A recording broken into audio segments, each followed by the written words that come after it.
नमस्कार, कशिश न्यूज का digital platform देख रहे हैं आप। मैं हूं रश्मि श्रीवास्तव आपके साथ।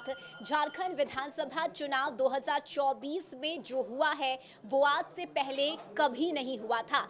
इतिहास रचा गया है इस बार और सरकार रिपीट कर रही है। आपको याद होगा कि आज से पहले कभी ऐसा नहीं हुआ कि किसी सरकार ने वापसी की हो, लेकिन हेमंत सरकार के साथ ऐसा हुआ है। जनता ने INDIA अलायंस पर अपना भरोसा जताया है, एतबार जताया है और यही वजह है कि लोगों ने बढ़ चढ़कर मतदान भी किया और जीत भी दिलाई है हेमंत सरकार को। हालांकि मुख्यमंत्री कौन होगा उसके नाम की चर्चा भी हम करेंगे और लगातार अलग अलग वीडियोस लेकर हम आपके सामने आते रहेंगे। लेकिन फिलहाल जिस मुद्दे पर हम बातचीत करने वाले हैं वो 4 नाम है। 4 नाम पर हम फोकस करेंगे। हेमंत सोरेन, कल्पना सोरेन, चांपाई सोरेन और इसके साथ ही जयराम महतो, क्योंकि ये 4 नाम हाईलाइटेड नाम है, बड़े नाम है और इन चारों नाम के साथ क्या हुआ है ये हम आपको इस वीडियो में बताएंगे कि कौन अपने सीट से जीते तो जरूर है, लेकिन कितने सीटों से जीते हैं, क्या फैक्टर काम किया है और क्या पिछली बार जितने वोट आए थे उतने वोट 24 में आए हैं या नहीं। इन तमाम चीजों पर हम बातचीत करेंगे। हमारे साथ सहयोगी आशुतोष मिश्रा हैं। आशुतोष जी, ये 4 नाम चांपाई सोरेन, हेमंत सोरेन, कल्पना सोरेन और जयराम महतो चर्चा में भी काफी रहे और चारों ने जीत भी हासिल की है। लेकिन सबसे पहले आंकड़ों को अगर हम देखें तो आंकड़ा क्या कह रहा है? सबसे पहले हम हेमंत सोरेन से शुरुआत करते हैं। आंकड़ा ही दिखाते हैं, डाटा ही दिखाते हैं जो इलेक्शन कमीशन का है कि कितने वोटों से जीते हैं, कितना वोट आया है और पिछली बार कितना वोट आया था उनको। तो हेमंत सोरेन को टोटल वोट मिला है 94,840 वोट और 39,416 वोटों से उन्होंने चुनाव जीता है, हराया है गमलियल हेम्ब्रम को, जिनको 55,424 वोट मिले हैं। तीसरे नंबर पर जयराम महतो की पार्टी के जो उम्मीदवार थे थॉमस सोरेन, 2170 वोट ही महज वो ला सकते हैं। अब रही बात पिछली बार, तो पिछली बार हेमंत सोरेन यहाँ पर जो पिछली बार है 39,416 वोटों से इनको चुनाव जीता था इन्होंने। तब जो नहीं, ये इस बार का है नतीजा। पिछली बार की बात करें तो पिछली बार उनको वोट मिले थे 73,725 वोट और 25,740 वोटों से उन्होंने तब साइमन माल्टो को चुनाव में शिकस्त दी थी। 2014 की बात करें तो 2014 में भी करीब मार्जिन जो था जीत हार का वो यही था। तब हेमलाल मुर्मू बीजेपी के सिंबल पर थे, 24,087 वोट से वो चुनाव जीते थे। अब कल्पना सोरेन की बात कर ली जाए तो कल्पना सोरेन ने इस बार मुनिया देवी को हराया है। हालांकि मुझे लगता है कि 10-12 राउंड तक वो लगातार मुनिया देवी से पिछड़ती रही, लेकिन अंततः उनको जीत मिली है। ये कहा जा सकता है कि मुनिया देवी ने जबरदस्त तरीके से फाइट की है। कल्पना सोरेन को यहाँ पर वोट मिला है एक। और ये वाकई में शॉकिंग रहा, क्योंकि जो शुरुआती रुझान सामने आ रहे थे उसमें लगातार मुनिया देवी आगे थी, लेकिन अचानक ही बढ़त बना ली कल्पना सोरेन ने और वो जीत भी गई। बिल्कुल बिल्कुल, कल्पना सोरेन ने जीत हासिल की है। उम्मीद की जा रही थी कि वो जीतेंगी, लेकिन मुनिया देवी जिस तरीके से आगे फाइट कर रही थी उस तरीके से लगा कि कहीं कल्पना सोरेन को इस बार शिकस्त न मिल जाए, लेकिन कल्पना सोरेन अंततः अपनी सीट बचाने में कामयाब रही। उनको 1,11,618 वोट अभी तक जो चुनाव आयोग की तरफ से अपडेट है वो 20वें राउंड तक का ही है। हालांकि जीत चुकी हैं वो, थोड़ी देर में अपडेट भी हो जाएगा। तो इतने मतों में वो 13,056 वोट से आगे निकली थी 20वें राउंड तक। मुनिया देवी को हराया था, मुनिया देवी से आगे अर्जुन बैठा को यहाँ पर आज़ाद समाज पार्टी है कांसीराम, जिनको 2624 वोट मिला था।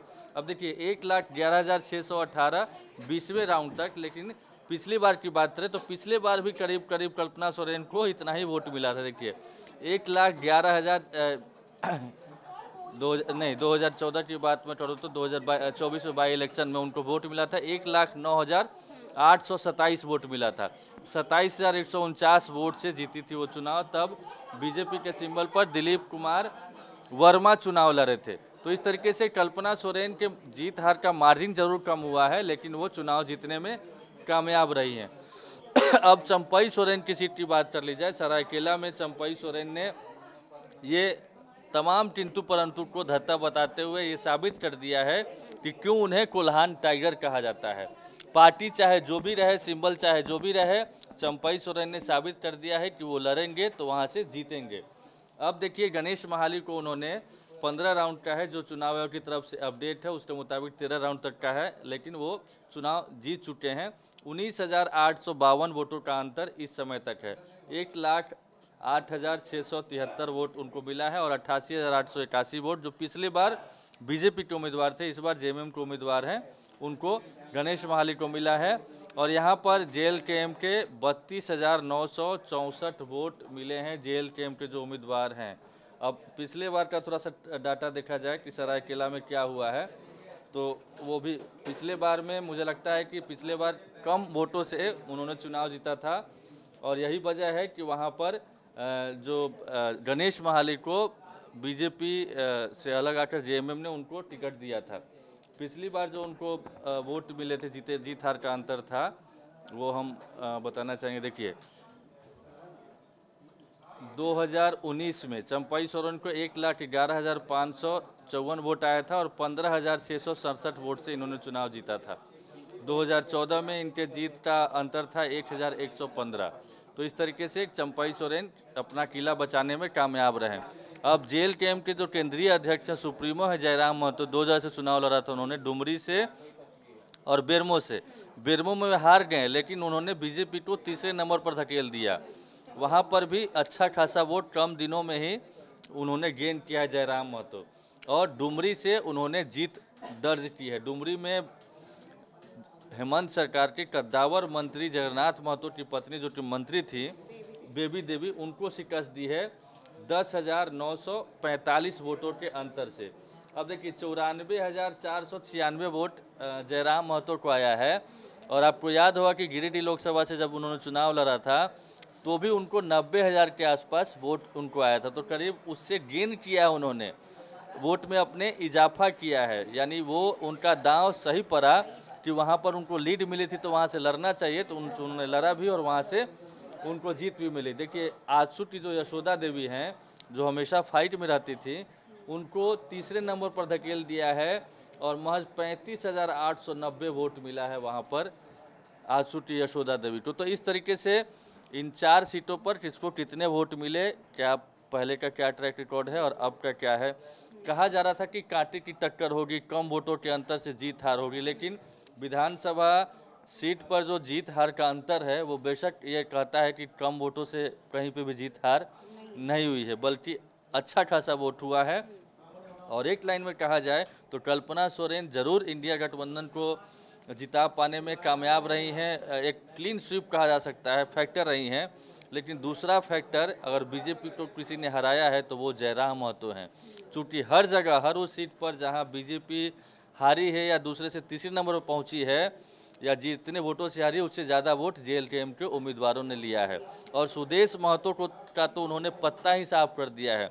जिस तरीके से कुर्मी वोटों में एकमात्र सुदेश महतो की पैठ थी, अब कहा जा सकता है जयराम महतो ने सुदेश महतो की जगह लेनी शुरू कर दी है, जगह ले ली है। अब सुदेश महतो के लिए चिंता का विषय है, एकमात्र मांडू सीट बचा पाने में किसी तरीके से वो कामयाब रहे, अपनी सीट भी नहीं बचा पाए सिल्ली वो, और वो भी महज 300 वोटों के अंतर से मांडू सीट पर जीत मिली है। तो ये चुनाव बहुत कुछ संकेत देता है। और जिस बात की लगातार हम चर्चा करते रहे हैं कि जयराम महतो तीसरा विकल्प बनकर सामने आए, वाकई में वो तीसरा विकल्प बने और नुकसान उन्होंने सीधे सीधे बीजेपी को ही पहुंचाया है। देखिए सीट बिल्कुल उनको एक ही मिली है, लेकिन हर जगह उन्होंने अपनी उपस्थिति दर्ज कराई है, और सिर्फ उपस्थिति ही नहीं बल्कि दमदार तरीके से कह सकते हैं।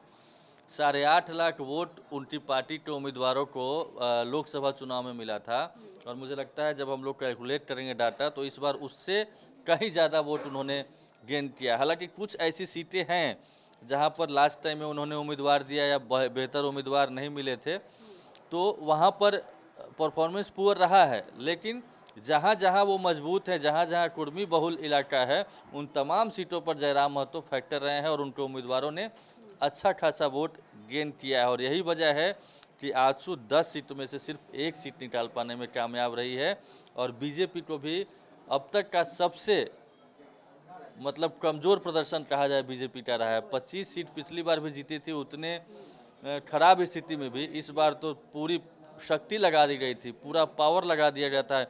हिमंता विश्व शर्मा तो असम छोड़ करके यहीं कैंप किए हुए थे, शिवराज सिंह चौहान हो, 4-4, 5-5 पूर्व सीएम लगे हुए थे, लेकिन जो नतीजे हैं वो बेकार सीएम के वाकई। साथ ही साथ वर्तमान सीएम भी अलग अलग राज्यों के लगातार दौरा कर रहे थे, झारखंड का चुनावी सभा कर रहे थे, लेकिन वो कोई फैक्टर काम नहीं किया इस बार। नहीं नहीं, कोई बटो हुए तो कटे हो नहीं, एक है तो सेफ है नहीं।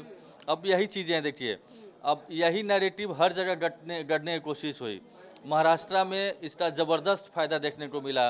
बिहार में कहा जाए तो बिहार में क्लीन स्वीप हुई, 4 के 4 सीटें मिल गया, वही झारखंड में काम नहीं किया।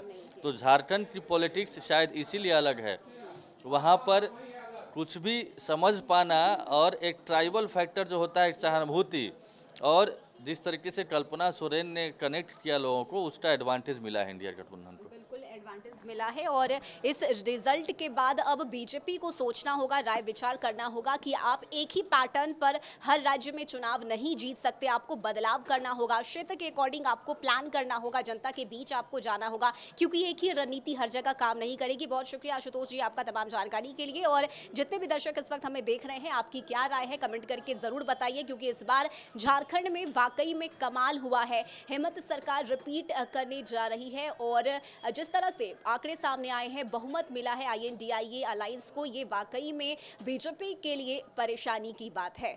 लगातार कशिश न्यूज़ के डिजिटल प्लेटफॉर्म पर खबरें हम आप तक पहुंचाते रहेंगे। आप वीडियो को लाइक कीजिए, सब्सक्राइब कीजिए हमारे YouTube चैनल को और साथ ही कमेंट करके आप अपनी राय भी हमें ज़रूर बताइए। नमस्कार।